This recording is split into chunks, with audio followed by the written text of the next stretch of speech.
ಕೇಳಿದಾಗ ನಾನು ಅವನಿಗೂ ಹೇಳಿನಿ, ಇವಾಗ ಯಾರು ಇದ್ದಾರಲ್ಲ ಅವ್ರದ್ದು ಅಷ್ಟು ಲಿಸ್ಟ್ ಇನ್ನು ಉಳಿದ್ರೆ ಕೂಡ ಅವ್ರಿಗೆ ಡೌಟ್ ಇರೋದು ಈಗ ಅದು ಅವ್ರು ಯಾಕೆ ಬರ್ತಿಲ್ಲ, ಈಗ ನಾವು ಮಾತ್ರ ಬರ್ತಿದ್ದೀವಿ ಅಂತ ನಾವು ಕರೆದ್ರು ಮನೆಗೆ ಹೋಗಿ ಹೇಳಿ ಬಂದ್ರು ಬರಂಗಿಲ್ಲ. ನಮ್ದೇ ಆಟ ಇಟ್ಟು ಹೋಗ್ರಿ ನೀವು.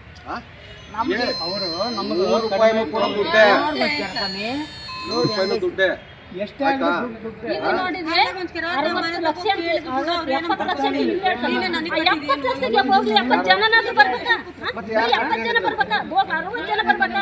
ಅದು ಇಲ್ಲ. ಒಂದು ನಿಮಿಷ ಮಾಡ್ತೀನಿ, ನಾನು ಹೇಳೋ ಮಾತು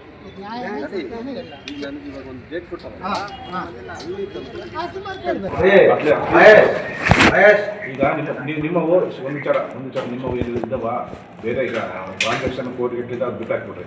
ಅವ್ರ ಹೆಣ್ಮಕ್ಳಿಗೆ ಮಾನವೀಯತೆಯ ದೃಷ್ಟಿಯಿಂದ ಅವ್ರು ಏನು ತಲುಪೋದು ತಲುಪಿಸಿ ಅಷ್ಟೇ ಸಾಕು, ಬೇರೆ ಏನು ಬೇಡ. ಹೌದಾ?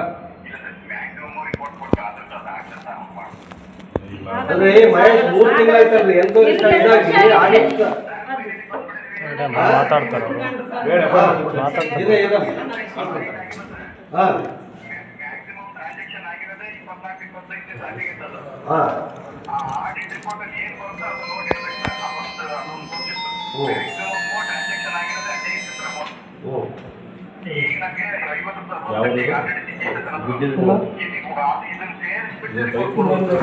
ಇವರಿಗೆ ರೀಫಂಡ್ ಹೆಂಗೆ?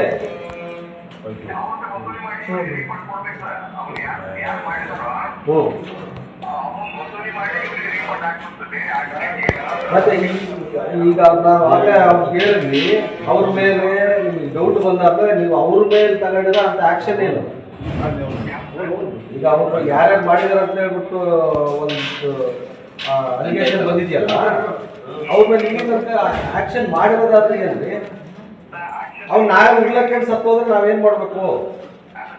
ಅಲ್ಲಲ್ಲ, ನಾನು ಒಂದು ಕೊನೆ ಪಕ್ಷ ಹೆಂಗಂದ್ರೆ, ಇವ್ರದೇ ಅಂತ ಹೇಳ್ಬಿಟ್ಟು ಬೆಟ್ಟಿಟ್ಟು ತೋರಿಸ್ತಿದ್ದಾರೆ, ಮತ್ತೆ ನಿಮಗೂ ಗೊತ್ತಿದೆ ಇವರೇ ಮಾಡಿದ್ದಾರೆ ಅಂತ ಅನ್ಕೊಂಡು ಅವ್ರನ್ನ ಯಾವಾಗ ಉರ್ಲಕ್ಕೆ ಸತ್ತರೆ ಇವ್ರೇನು ಮಾಡಬೇಕು? ಏನು ಮಾಡಬೇಕು? ಕೊನೆ ಪಕ್ಷ ನಿಮ್ಮ DR ಯಾರಿದ್ದಾರೆ?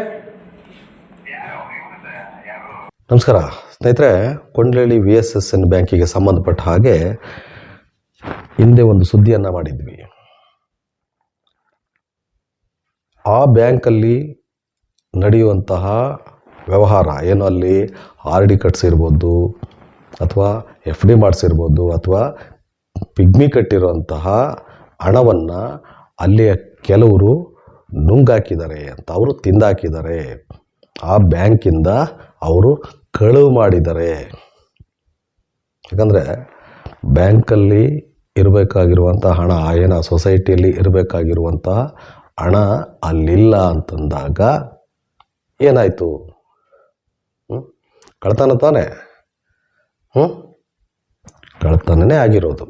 ಅದನ್ನು ನಾವು ಸುಮ್ಮನೆ ಅವರು ಅವ್ಯವಹಾರ ಮಾಡಿದ್ರು, ಹಗರಣ ಮಾಡಿದ್ರು ಅಂತೇಳ್ಬಿಟ್ಟು ಅವರಿಗೆ ಭಾಳ ಸಾಹಿತ್ಯಿಕವಾಗಿ ಒಂದು ಒಳ್ಳೆಯ ಪದಗಳನ್ನು ಜೋಡಿಸೋದಲ್ಲ. ಅವರು ಆ ಸೊಸೈಟಿಯಿಂದ ಕಳ್ತನ ಮಾಡಿದ್ದಾರೆ, ಕಳ್ಳರು. ಮತ್ತು ಯಾರ್ಯಾರು ಮಾಡಿದ್ದಾರೆ ಅನ್ನೋಂಥದ್ದು ಕೂಡ ಜನತೆಗೂ ಗೊತ್ತಿದೆ. ಈಗ ಏನು ಅಲ್ಲಿ ತನಿಖೆಯನ್ನು ಮಾಡ್ತಿದ್ದಾರೆ ಅಥವಾ ಏನು ಅಲ್ಲಿ ಆಡಿಟನ್ನು ಮಾಡ್ತಿದ್ದಾರೆ ಅವರಿಗೂ ಸಹ ಗೊತ್ತಿದೆ. ಈ 6 ತಿಂಗಳಿಂದ ಅವರು ಹೇಳುವಂತಹ ಉತ್ತರ ಏನು? ಆಡಿಟ್ ಮಾಡ್ತಾ ಇದ್ದೇವೆ, 12-13 ವರ್ಷದ ಆಡಿಟ್ ಅದು. ಹಾಗಾದರೆ ಆ ಬ್ಯಾಂಕು ಇರೋದಾದರೂ ಏಕೆ? ಯಾರಾದರೂ ಅದು ಮನೆ ಆಸ್ತಿ ಅನ್ಕೊಂಡಿದ್ರ? ಯಾರಾದರೂ ಮನೆ ಆಸ್ತಿ ಅನ್ಕೊಂಡು ಒಬ್ಬರಾದ್ಮೇಲೆ ಒಬ್ರು ನಡೆಸ್ಕೊಳ್ತಾ ಹೋಗ್ತಾರ? 12 ವರ್ಷಗಳ ಕಾಲ ಆಡಿಟ್ ಆಗದೆ, ಮತ್ತು ಅಲ್ಲಿ ಆ ಬ್ಯಾಂಕಲ್ಲಿ ಏನೋ ಸೊಸೈಟಿಯಲ್ಲಿ ಏನು ನಡೀತಾ ಇದೆ ಅನ್ನೋಂಥದ್ದನ್ನು ಕೂಡ ಗಮನ ಹರಿಸುವಷ್ಟು ದಡ್ರ ಸಂಬಂಧಪಟ್ಟಂಥ ಅಧಿಕಾರಿಗಳು, ಅಥವಾ ಅದರಲ್ಲಿ ಅವರು ಕೂಡ ಶಾಮೀಲಾಗಿದ್ದಾರ? ಯಾಕಂದರೆ ಅದು 1-2 ವರ್ಷದ್ದಲ್ಲ. ಈಗ ಹೇಳ್ತಿದ್ದಾರೆ 12 ವರ್ಷಗಳಿಂದ 13 ವರ್ಷಗಳಿಂದ ಅದು ಆಡಿಟ್ ಆಗಿಲ್ಲ, ಸರಿಯಾದಂಥ ಆಡಿಟ್ ಇಲ್ಲ, ಮನಸೋ ಇಚ್ಚು ಲೆಕ್ಕ ಕೊಟ್ಟಿದ್ದಾರಂತ ಈಗ ಹೇಳ್ತಿದ್ದಾರಲ್ಲ. ಇದನ್ನು ಇಷ್ಟು ದಿನ ಯಾಕೆ ಗಮನಿಸಲಿಲ್ಲ? ಆಯಾ ಕಾಲಘಟ್ಟದಲ್ಲಿ ಬಂದೇನೋ ಕುತ್ಕೊಂಡಿದ್ರು, ಅವ್ರ ಮನಸ್ಸೋ ಇಚ್ಛೆ ಆ ದುಡ್ಡನ್ನು ಬಳಸ್ಕೊಂಡು ತಿಂದು ತೇಗಾಕಿದ್ದಾರೆ. ನಂತರ ಪಿಗ್ಮಿ ಕಟ್ಟಿರೋ ಜನ, ಆರ್ ಡಿ ಕಟ್ಟಿರೋಂಥವ್ರು, ಫಿಕ್ಸೆಡ್ ಮಾಡಿರೋಂಥವ್ರು ಹೋಗಿ ದುಡ್ಡನ್ನು ಕೇಳಿದ್ರೆ ಈಗ ಇಲ್ಲ ಅಂತಾರೆ. ಅಂದರೆ ಅಲ್ಲಿ ಕೆಲಸ ಮಾಡ್ತಿರುವಂತಹ ಆ ಸಿಬ್ಬಂದಿ ಏನು ಉತ್ತರ ಹೇಳ್ತಾರೆ ಅವ್ರಿಗೆ? ದುಡ್ಡಿಲ್ಲ ಅಂತಾರೆ. ಎಷ್ಟು ಈಸಿಯಾಗಿ ಹೇಳ್ತಾರೆ ಅಂದರೆ ಇವರು, ಎಷ್ಟು ಈಸಿಯಾಗಿ ಹೇಳ್ತಾರೆ ಅಂದರೆ ದುಡ್ಡಿಲ್ಲ, ಹಗರಣ ಆಗಿದೆ. ಸರಿ, ಹಂಗನ್ಕೊಂಡು ಸುಮಾರು ಸಾರಿ ಸಾರ್ವಜನಿಕರು ಏನು ದುಡ್ಡನ್ನು ಕಟ್ಟಿದ್ರಲ್ಲ ಅವರು ಕಂಪ್ಲೇಂಟ್ ಕೊಟ್ಟಿದ್ರು ಹಿಂಗಾಗಿದೆ ಅಂದಾಗ. ಇವರು ಈಗ ತನಿಖೆ ಕೂತ್ಕೊಂಡಿದ್ದಾರೆ, ಏನೋದು ಆಡಿಟಿಗೆ ಕೂತ್ಕೊಂಡಿದ್ದಾರೆ. ಎಲ್ಲಿ ತನಕ? ಪ್ರತಿನಿತ್ಯ ಅದನ್ನು ಹೇಳ್ತಾನೆ ಬರ್ತಾ ಇದ್ದಾರೆ.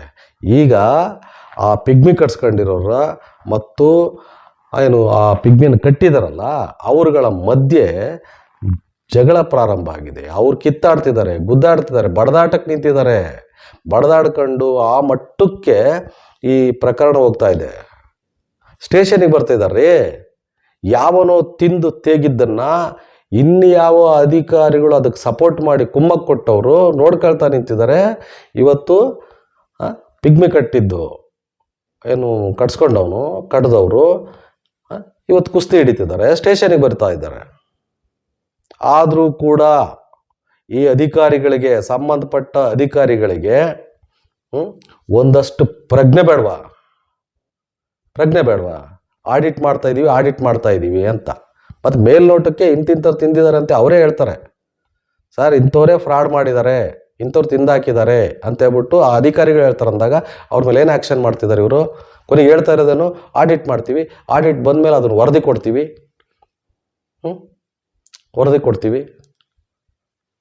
ಅಂತ. ಇದನ್ನು ಎಷ್ಟು ದಿವಸ? ಅಂದರೆ ಸಾರ್ವಜನಿಕರು ಬಡವ್ರ ದುಡ್ಡು ಅಂತಂದರೆ ಇವರಿಗೆ ಅಷ್ಟೊಂದು ತಿರಸ್ಕಾರನ?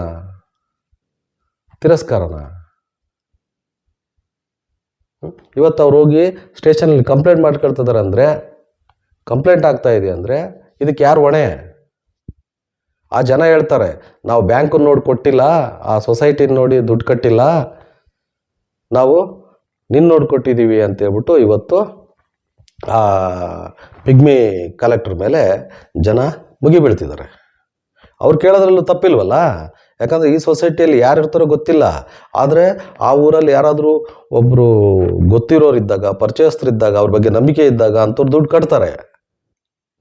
ಕಟ್ಟಿರ್ತಾರೆ. ಯಾಕಂದರೆ ಅಲ್ಲಿ ಆ ಸೊಸೈಟಿಗೆ ಹೋಗಿ ಕೇಳಿದಾಗ ಅಲ್ಲಿ ಸಿಬ್ಬಂದಿ ಅವ್ರು ಕೆಲಸ ಮಾಡೋವಂಥವ್ರು ಅಯೋಗ್ಯರೇನಿದ್ದಾರೆ, ನೀವು ಯಾರಿಗೆ ಕಟ್ಟಿದಿರೋ ಅವ್ರ ಹತ್ರ ಇಸ್ಕೊಳ್ಳಿ, ಅವ್ರನ್ನ ಕೇಳಿ ಅಂತ ಹೇಳಿ ಆ ಪಿಗ್ಮಿ ಕಟ್ಸ್ಕೊಂಡವ್ರಿಗೆ ಕಟ್ಟಿರೋರ ಮಧ್ಯದಲ್ಲಿ ತಂದಿಕ್ಕೋ ಕೆಲಸ ಮಾಡ್ತಿದ್ದಾರೆ. ಅಂದರೆ ಇಷ್ಟೊಂದು ನೆಗ್ಲೆಕ್ಟ? ಅವ್ರು ಎಷ್ಟು ಜನಗಳಿಗೆ ಲೆಟ್ರನ್ನು ಕೊಟ್ಟಿದ್ದಾರೆ ಹಿಂಗೆ ಫ್ರಾಡ್ ಆಯಿತು ಅಂತಂದಮೇಲೆ, ಗೊತ್ತಾದ ಮೇಲೆ ಸುಮಾರು ಜನಗಳಿಗೆ MLA ಇಂದ ಹಿಡ್ಕೊಂಡು ಮಂತ್ರಿ ತನಕ ಲೆಟ್ರು ಕೊಟ್ಟಿದ್ರು ಕೂಡ ಇವತ್ತಿನ ತನಕನೂ ಇದನ್ನು ಬಗೆಹರಿಸಿಲ್ಲ ಅಂದರೆ ಸಂಬಂಧಪಟ್ಟವ್ರಿಗೂ ಇದರಲ್ಲಿ ಪಾಲಿರ್ಬೇಕಲ್ವಾ? ಇಲ್ಲಾಂದ್ರೆ ಅವ್ರು ಯಾಕೆ ಅದನ್ನು ತಿಪ್ಪೆ ಸಾರಿಸೋ ಕೆಲಸ ಮಾಡ್ತಾ ಇದ್ದಾರೆ?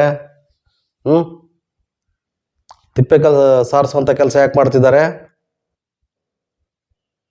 ಆ ಜನಗಳಿಗೆ ಅವರಿಗೆ ತಲುಪಬೇಕಾಗಿರುವಂತಹ ಹಣವನ್ನು ತಲುಪಿಸ್ಬೇಕಲ್ಲ. ಈಗ ಅಲ್ಲೇನು ಆ ಸೊಸೈಟಿಯಲ್ಲಿ ಕೆಲಸ ಮಾಡ್ತಿದ್ದವರು ಅವ್ರಿಗೆ ಬೇಕಾದಷ್ಟು ದುಡ್ಡನ್ನು ಅಲ್ಲಿ ಕಳ್ಳತನ ಮಾಡ್ಕೊಂಡು ಎತ್ಕೊಂಡೋಗಿ ಅವ್ರಿಗೆ ಬೇಕಾದಾಗೆ ಕೋಳಿ ಫಾರಮ್ಗಳು ಹಾಕ್ಕೊಳ್ಳೋದು, ಇನ್ನೇನೇನೋ ಶೆಡ್ಗಳು ಹಾಕ್ಕೊಳ್ಳೋದು, ಇನ್ನೇನೋ ದೊಡ್ಡದಾಗಿ ಬಿಸ್ನೆಸ್ ಮಾಡೋದು ಅವನು ಮಾಡ್ತಿದ್ದಾರೆ. ಎದುರಿಗೆ ಕಾಣ್ತಾ ಇದೆ. ಒಬ್ಬ ತಿಂಗಳ ಕೂಲಿಗೆ ಇದ್ದಂಥವನು ಕೋಟಿಗಟ್ಟಲೆ ಇನ್ವೆಸ್ಟ್ ಮಾಡಿಬಿಟ್ಟು ವ್ಯಾಪಾರ ಮಾಡ್ತಾನೆ ಅಂದರೆ ಮೇಲ್ನೋಟಕ್ಕೆ ಕಾಣಲ್ವಾ? ಇನ್ನು ಇವರ ಈ ತನಿಖೆ ಇನ್ನು ಎಷ್ಟು ದಿನ ಮಾಡ್ತಾರೆ ಇವರು? ಆ ಹೆಣ್ಮಕ್ಳು ಹೇಳ್ತಾರೆ, ಅವರು ಭಾಷೆನ ಕೇಳಿಸ್ಕೊಂಡ್ರೆ ಗೊತ್ತಾಗೋದು ನಿಮಗೆ. ಆದರೆ ಅದನ್ನೆಲ್ಲ ಕೇಳಿಸೋದು ಬೇಡ ಅಂತ ಅನ್ಕೊಂಡು ಹೇಳ್ತಾ ಇದ್ದೀವಿ. ಅಂದರೆ ಬಡವರು ಅಂತಂದರೆ ಅವರು ಪಾಪ ಕೂಲಿನಾಲಿ ಮಾಡಿ 10, 20, 50, 100 ರೂಪಾಯಿನ ಕೂಡಿಟ್ಕೊಂಡಿರೋರು.